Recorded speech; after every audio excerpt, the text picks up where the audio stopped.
Dan says, I've noticed that Dr. Edinger has another 4-step journey that he mentioned in his lecture, Encounter with the Greater Personality, Encounter, Wound, Persistence, Revelation. I think that's just he says it in several different ways. I've finally settled on the one that I now give, but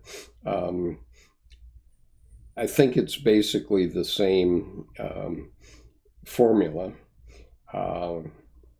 which is, I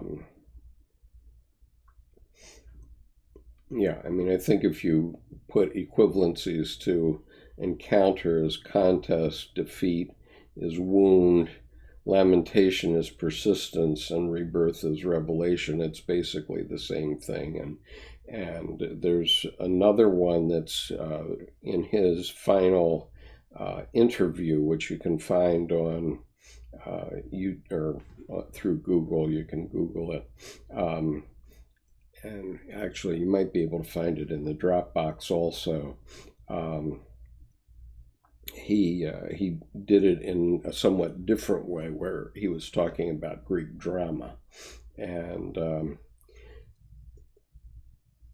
so anyway, they are analogous in my opinion. Okay, so going on then, don't want to get too distracted by these basic things. Okay, so when we got up to paragraph 27 of the Secret of the Golden Flower, what I'm going to do is just flash my screen on so that you can see it, so that it will be in the video, and then I'm going to turn it off because the flashes get to be too distracting. And so anybody that happens to be watching this on replay, you'll be able to see my notes. You can go back to them and read through them. But I'm going to take them down because these flashes, I don't know why it's doing that, but if you go back to that point in the video, you can see it. And so we're in a new section now of The Secret of the Golden Flower. And this section is called Fundamental Concepts. And part A of Fundamental Concepts is the Tao, T-A-O. And so paragraph 27, the critical issue here, and as I said, what I've done is gone through and picked a few key ideas out of every paragraph. You can't do everything, and we certainly can't discuss everything. So the key idea, it seems to me, in paragraph 27 is that the subtlest secret of the Tao is human nature and life. Okay, and this is a fundamental point of Jungian psychology, which was that Dr. Jung felt that we have gotten too far away from our instincts. And another quote that is in this paragraph is, that which exists through itself is the way. So what he was saying was that we need to be mindful and pay attention to our instincts, to recognize that we have them, and to recognize that they are good. I mean, they've brought us to where we are. I mean, all of us are lottery winners to the nth degree, in the sense that we are all descended from single-cell organisms, and through probably millions of generations. And, the chances of each one of us singly being here, even with our mother and father, is in the 1 to 10 million range. So that's the human nature and instinct that's brought us here. And so this key concept that Dr.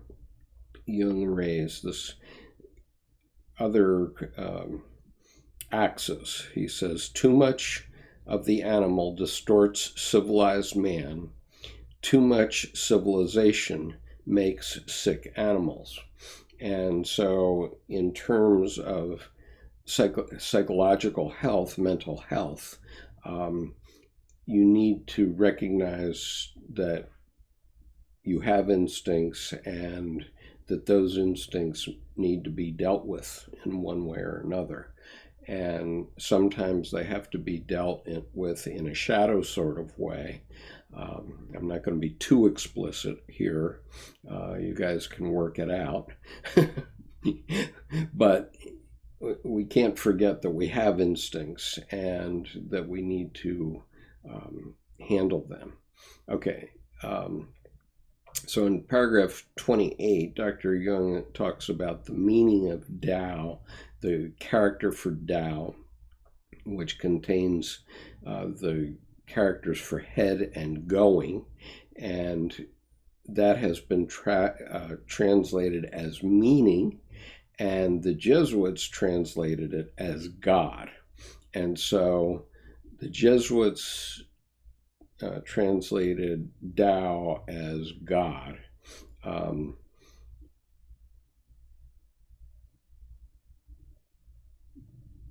I guess we would also say from a Jungian psychology point of view that Tao is self. And so when we think of the great Buddha of Kamakura, he's in the Tao in a Buddhist way.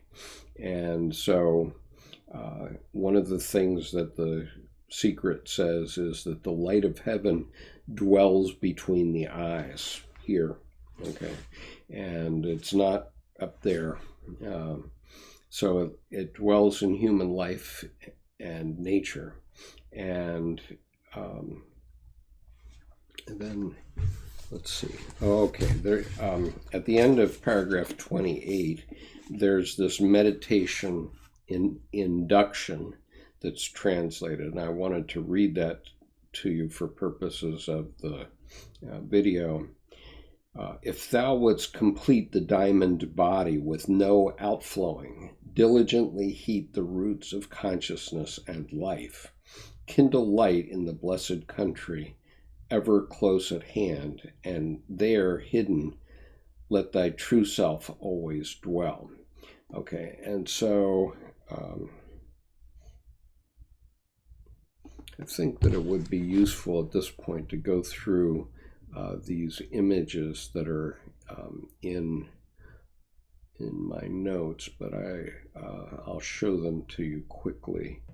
Here's what they have in mind. They're showing 4 stages of meditation, and so the first stage is on the left at the top of this image, and it's basically just a guy meditating, gathering himself. And he, from an alchemical point of view, what Dr. Jung would call alchemy, he gradually goes into stage 2, which is that he feels within his gut that some essence is starting to emerge. And then in stage 3, you get this emergence over the head of yourself, where you're actually looking down on yourself. And so in Buddhism, remember there were 3 stages. The first stage is the karma stage, which is cause and effect. What goes around comes around. And that's the man of little intellect. Then the second stage is the man of average intellect. That's a man who's dealing with the opposites and is in the field of opposites, but knows that.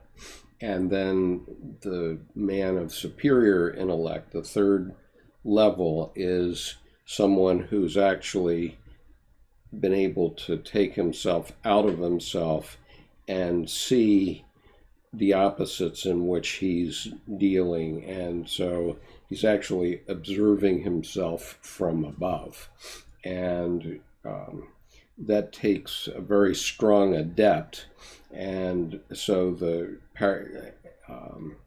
and the same sense of the idea appears in Dr. Jung's image here, which comes from the Red Book, where we have the adept or Christ or whoever it is in the air over Geneva. That is the city of Geneva, and seeing everything. And so the way my wife says it to me is that when the Dalai Lama thinks about a problem that he has, he looks at it from all sides. He tries to put himself in every position. So that's kind of what you see in this fourth stage, where there's 5 other adepts that the adept is imagining, and each one of them has 5 above them, and each one of them is imagining a problem, let's say, from all points of view. And so that's all well and good, except that